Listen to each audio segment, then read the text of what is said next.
Hi everyone, Happy New Year and welcome to finally another video. We're with Tutoring team. Yes, I'm Whitney. Happy to be back. I know we've been gone for a while, but we're back with some more videos for you. All right, and guys, my specialty is accounts.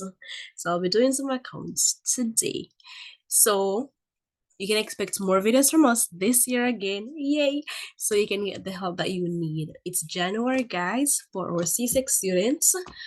Wow, CSEC is right around the corner. And CAPE for our CAPE students as well. So no time to waste. It's time to get those SPAs going. Guys, if you need help with those SPAs, don't wait until it's too late. Reach out to us, right? We offer SPA assistance as well in all the subject areas that we offer, almost. Here's our contact information. Always reach out to us if you know you need the help. It doesn't make sense you do an exam if you didn't do an SPA or a IE, right? Because you'll get ungraded. And if the SPA or IA wasn't done properly, then you're basically throwing away your chance of getting that 1 or 2, right? So just work on it from now. I know some of it is it's very tedious process, hard work. Some SBAs are boring, very much so. Some IEs are boring, like when you have the literature review and all those things. Always hated that. But regardless, this is the way you have to do. You have to make those sacrifices now to reap the results, the benefits tomorrow. All right. So if you need the help, always reach out to us. We're more than happy to assist you.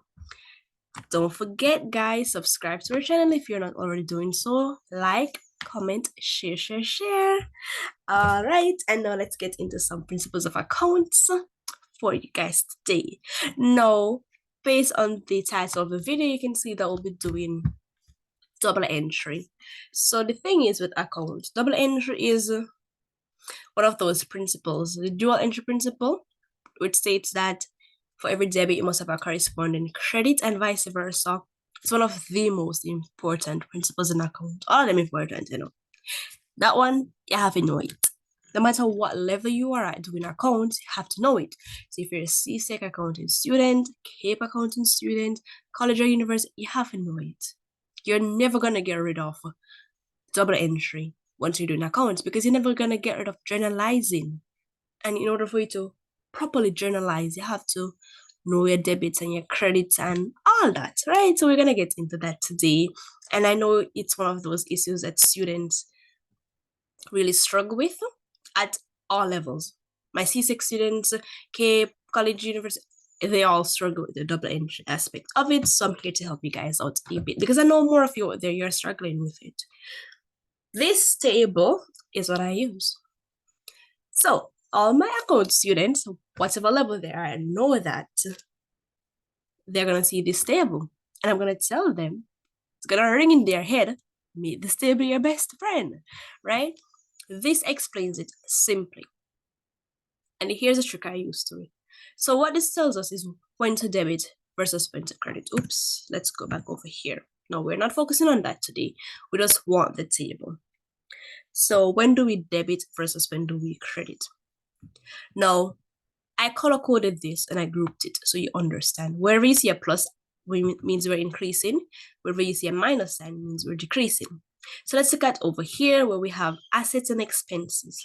This is our debit side. Guys, remember our debit side is our left side, right? The side over this here, so that's our debit side. So you realize that when assets, the plus means increase. So this is showing that we're increasing our assets and expenses. Which side do we increase them on? The debit side. So whenever our assets and expenses are increasing, we need to do a debit entry to reflect that increase. Over here is our credit side, and you realize that, come on, there are only two sides, left and right, debit and credit. If it is that you debit to increase assets and expenses, obviously, if you're going to decrease them, you must do a credit entry. The opposite, right?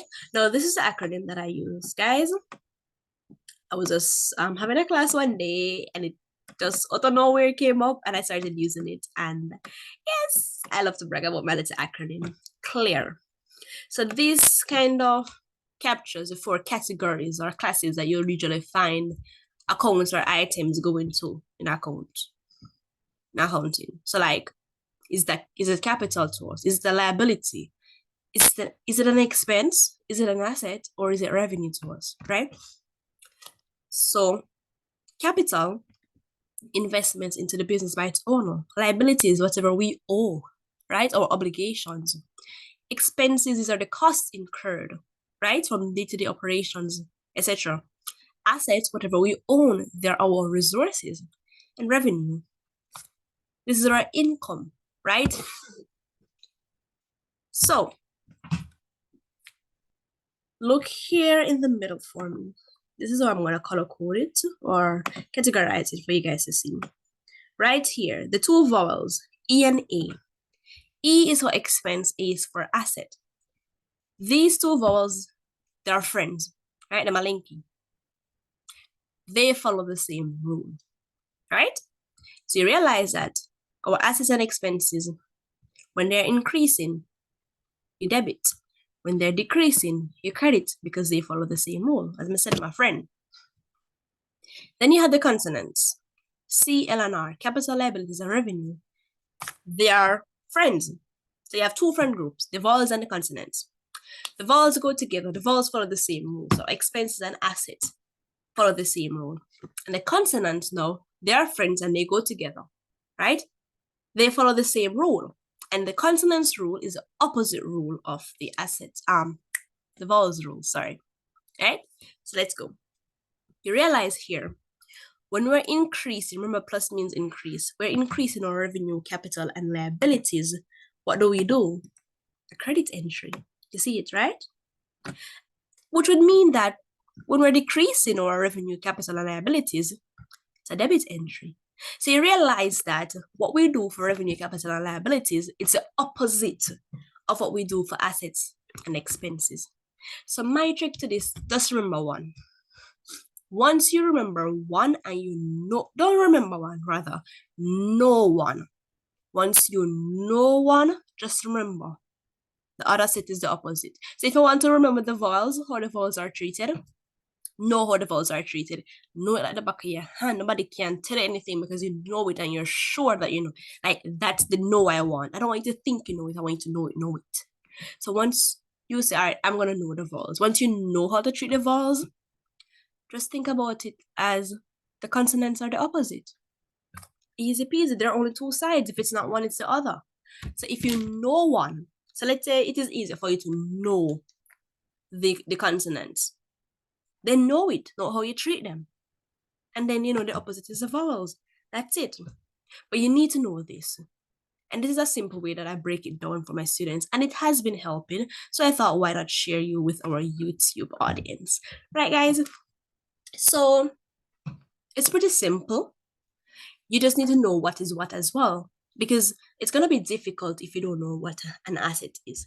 So if I give you furniture, I give you accounts receivables, I give you accounts payables, and I give you rent. You have to know where to put them. You have to know that furniture is an asset. You have to know that accounts receivables is also an asset. You have to know that rent is an expense, and you have to know that accounts payable is a liability. So you may know the rule, when to debit, when to credit, but if you cannot categorize, you cannot place the accounts where they should go in the category that they fall, then that's going to be another issue. So you realize I started off by telling you what the acronym means. Then after I did that, I explained. So I said that capital, investment in the business by its owner, and things like that. So you guys can have a refresher. So what I'm going to do here, I'm not going to do much of an activity, but I'm just going to go through a quick past paper thing with you guys, just to show you how to break it down. And you have to remember the accounting cycle. We journalize, we post our ledgers, we create a trial balance, things like that. We have to remember our accounting cycle.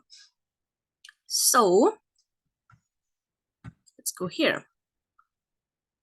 The step 2 in the accounting cycle is usually journalizing. So here's a past paper question. I think it's January 2016, I think. So Phil recently started a business with $22,000 in the bank and recorded the following transactions for the month of July 2015. So these are the transactions. Starting with the opening bank balance, post the above transactions to the appropriate account in the relevant ledgers. Now, the requirement is to post the transactions to the ledgers, right? But I'm not going to be drawing ledgers with you guys today. What I'm going to be doing is some journal entries. So we're going to journalize. Now, if you guys get a question like this, you're asked to do ledgers. How are you going to know what goes where to post what? Do your journals. Journals is an easy one too. You just need to know what to debit, what to credit, right? And in most instances for you guys at this level, you'll only have one debit and one credit. Cool? So we're going to work on the journals. And then you guys can, of course, post them to the respective ledger accounts in your own time. All right, let's go. So on May 2nd, bought equipment for $7,000 paying by check. Now, we need to figure out, this is how I do this. So remember, this is still a part of double entry. So pay attention here. You read your transactions carefully. That's step one. Read it carefully. Understand what the transaction is saying. What's happening here? We're buying something. We're using check to pay for it. That's it. We're buying equipment, right? Next, you need to identify the accounts that are being affected by this transaction. Once you identify the accounts being affected, in our case, it is equipment and bank. Why did I say bank? Because we're paying by check. Check, when you pay by check, it affects your bank account, right? So the two accounts being affected are equipment and bank. So we get the accounts being affected. Then the next thing you need to know is, what's the effect on these accounts? As in, are these accounts increasing or are they decreasing? Well, equipment is increasing because we're buying more equipment, right? So the more equipment we buy, it's the more equipment we have. So that's increasing. Check. We're paying by check, so our bank account is being affected here. And if we're buying something, it means we're spending money, right? So money is coming out of our bank account. So bank account is decreasing. So you realize that equipment account is increasing and your bank account is decreasing. So now you ask yourself, you categorize them. What are these to us as a business? Equipment is an asset, right? Bank is also an asset. We'll get that out of the way. Then ask yourself now, since equipment is an asset and it is increasing, what do we do with our assets when they increase? That pauses for you to answer it on your own. When assets increase, we debit. Very good. Then you ask yourself the same question with the other account. If our bank account is also being affected, but it is decreasing, and we know that bank is an asset to us as well, and it is decreasing, what do we do? It's a credit entry. So right away, right there and then, you know that the journal entry for this is, write it in, debit equipment, always indent before you write your credit, and we credit our bank account. And there we go. Let's do May 6th. Paid rent of $1,200 by check. All right. Accounts being affected. Rent and bank, right? Rent is what's an expense. What's happening here? If we're paying rent, right? It's increasing the more rent we pay. That's more expense that we've incurred for the month, right? More rent expense we've incurred. And we're using our bank account to pay for the rent, then you know that there's a decrease in our bank account. Bank account is an asset. Assets decrease, you credit. Rent is an expense. Expenses increase, you debit. So what we're doing here, we're debiting rent and we're crediting back. Next, we have May 8th, bought goods and credit from S. Sampson for $3,500. Please note, we're buying goods on credit. It's a credit purchase here. Who are we buying from? S. Sampson. So who is S Samson to us. S Samson is going to be an accounts payable because we buy goods from S Samson, but we don't pay them for it as yet. So we owe them for goods, right? And we're buying it on credit. As we say, oh yes, sorry, we just said we're buying it on credit from S Samson. So there's no cash involved, there's no bank, there's no money taking place here. What's taking place is purchases. So we're buying the good. So we're gonna debit our purchases. And we credit accounts payable. Specifically, we know who the accounts payable is here. So Samson is our accounts payable. Remember, accounts payable is a liability. And if it is that we're buying more goods on credit from a person, it means that we're owing them for more goods, which would mean that the more we buy on credit, the more we increase our accounts payable, the more we increase our liability. And liabilities increase, we do a credit entry, right? And purchases is a form of expense account, yeah. So that's increasing there because you're buying more goods, and you do a debit entry to reflect an increase in purchases. Selling goods on credit, no. So a credit sale is taking place here. We sold goods on credit to M Long for $2,100. Who is M Long to us? Debtor, also called accounts receivables, because M Long came to us and they are buying goods from us. We're selling M Long goods, but we're not getting the money yet. No, the money will be paid at a later date. It's a credit sale. A sale did take place though. So M Long is accounts receivables. Accounts receivables are assets, and M Long account is increasing. Accounts receivables is increasing. Assets is increasing because M Long owes us more money now, right? The amount of money what M Long owes is increasing. So when we have more credit sales, our accounts receivables tend to increase, and our sales also increase. Sales is revenue. When revenue increases, we do a credit entry. May 13, bought equipment on credit from Furniture and Things for $2,500. All right, again, it's a credit purchase, so it's going to reflect May 8, except it's not purchases this time. Purchases is when we buy goods, right? The goods with a buy there. So this time we're buying equipment. So equipment is also an asset. Well, equipment is an asset to us, rather. So we're increasing the equipment. So you do a debit to your equipment account to show that you're increasing your equipment account. And you do a credit to whose account? Furniture and Things, because they are the creditors, right? Creditors are liabilities and they're increasing, so we do a credit entry. All right, that's the best I can do here to, you get the point, guys. You're following, right? So you can see what I'm writing. And it's $2,500. You're gonna record the money, of course. Paid S Sampson $3,500 by check. So remember S Sampson at the top, May 8th, where we bought goods and credits from. We're paying in full by check. So what's happening here is we're decreasing S Sampson's account because we're paying them. So we need to reflect on our books, say, hey, we're paying S Sampson. We need to decrease their account to show that we don't owe them again. So if we increase S Sampson account because it was a liability, by doing a credit entry, evidently to decrease the account, we must do the opposite, right? Which is going to be a debit entry. So debit S Sampson's account to show that we are decreasing this account. And what are we paying by check? So we have less money now in our bank account, so we're gonna credit our bank account. And lastly, we paid Furniture and Things $1,500 by check. So remember, we bought equipment from Furniture and Things on May 13. We're paying them back. It's the same procedure.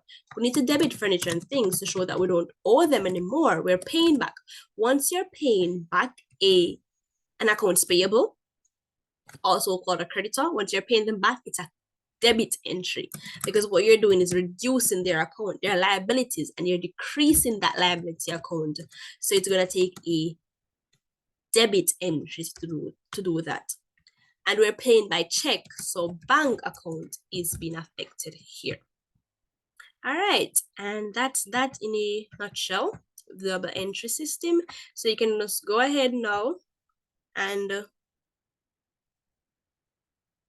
drop your T accounts. I just realized that they said the month of July, but these are May transactions.